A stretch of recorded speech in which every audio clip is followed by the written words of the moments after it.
जब भी हिंसा की बात आती है तो जैसी हाल ही में श्रद्धा और आफताब के मामले में आई थी, जिसमें श्रद्धा के 35 टुकड़े कर दिए गए थे, इस बात पर हमें आश्चर्यचकित नहीं होना चाहिए, क्योंकि अगर हम अपने देश के इतिहास पर नज़र डालें तो इससे भी खतरनाक कई कृतियों की जानकारियां हमें मिलती हैं। हम उन मामलों में देखेंगे कि उनका उद्देश्य केवल शत्रु को मारना नहीं होता है, बल्कि अधिक से अधिक तकलीफ देकर और तड़पाकर मारना होता है। आइए याद करते हैं इनमें से कुछ घटनाओं को और सबक लेते हैं भूतकाल से भविष्य को समझने के लिए। पृथ्वीराज चौहान को आंख में गर्म लोहे की सलाख भोंक कर अंधा किया गया और उसके बाद तड़पा तड़पा कर मारा गया। गुरु अर्जुन देव जी को गर्म तवे पर बैठाने के बाद उन पर गर्म रेत डालकर मारा गया। भाई मतीदास जी को लकड़ी के 2 पाटों में बांधकर ऊपर से नीचे आरी से चीरा गया। भाई सतीदास जी को बड़े कढ़ा में खौलते तेल में डुबाकर मारा गया। भाई दयाला जी को रुई में लपेटकर जिंदा ही जलाया गया। गोकुला जाट को टुकड़े टुकड़े कर मार डाला गया। गुरु गोविंद सिंह जी के 2 मासूम साहिबजादों को जिंदा ही दीवार में चुनवा दिया गया।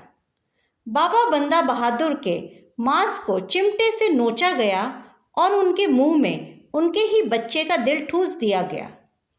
छत्रपति संभाजी महाराज को 65 दिन धीरे धीरे करके उनकी चमड़ी छील छील कर उनका वध किया गया।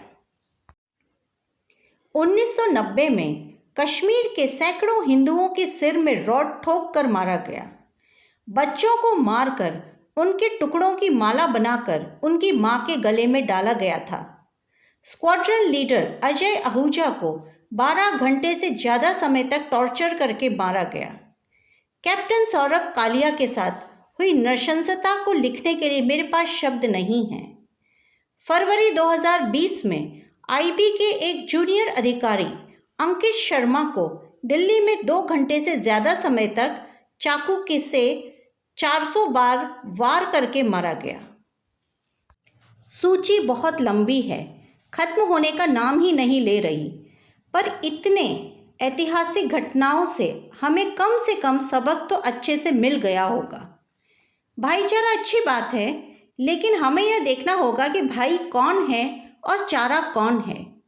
श्रद्धा के लिए कईयों के दिल में कोई श्रद्धा नहीं दिख रही, क्योंकि हम में से बहुत से लोग यह मानते हैं कि उसका फैसला ही उसकी इस मौत का कारण था और उसने जो बोया वही काटना ही उसकी नियति था।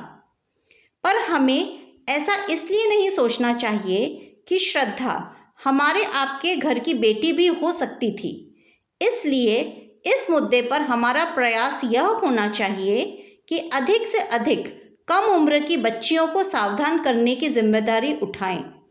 सिर्फ शोक प्रकट करने से भी काम नहीं चलेगा, क्योंकि इस तरह की घटना की पुनरावृत्ति ना हो, उसके लिए हमें समाज में जबरदस्त जागरूकता फैलानी होगी।